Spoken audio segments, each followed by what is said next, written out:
Beshem Hashem Naaseh Ve'Natzliach, nous parlons aujourd'hui de la mort de Yehoshua. Yehoshua dirigea le peuple d'Israël pendant 28 ans. Oui, vous l'avez entendu, pendant 28 ans.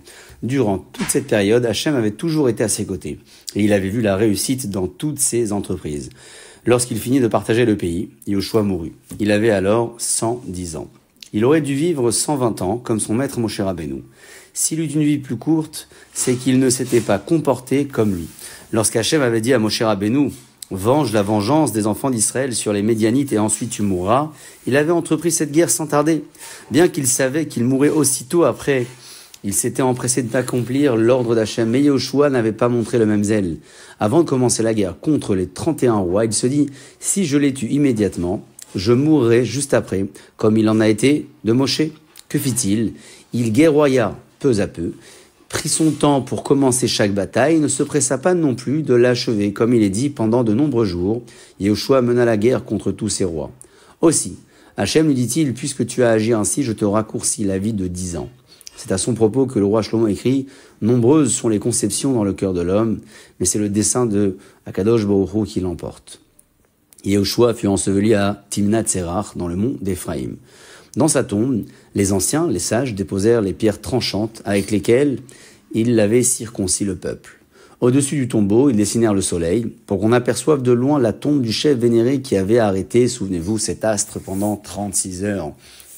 À la vue de cette image, les passants se souviendraient du grand miracle et s'exclameraient « Hélas, l'homme qui a accompli un tel prodige a quitté ce monde ». Comme Yehoshua mourut juste après avoir partagé le pays, les Juifs avaient été très occupés par leur installation. Les uns travaillaient à leur nouveau champ, les autres à leur vigne, d'autres encore à leur habitat. Ils ne pleurèrent pas Yehoshua comme ils l'auraient dû et ne rendirent pas assez hommage au guide spirituel qui les avait quittés. Bien qu'ils s'adonnaient à une occupation louable et faisaient preuve d'amour pour la terre promise, Eretz Israël, Hachem désapprouva leur conduite. Ils furent sévèrement punis de ne pas avoir assez honoré leur chef. Hachem fit jaillir une éruption volcanique au mont d'Éphraïm où Yehoshua avait été enseveli. Beaucoup de Juifs faillirent y trouver la mort et depuis la montagne resta volcanique. De plus, Hachem le punit en les privant de leur autre guide spirituel. Elazar et les anciens moururent peu après Yehoshua.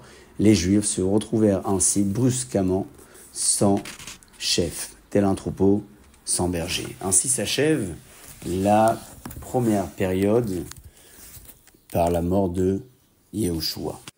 Dans l'étape qui suivra, nous aborderons l'histoire des juges.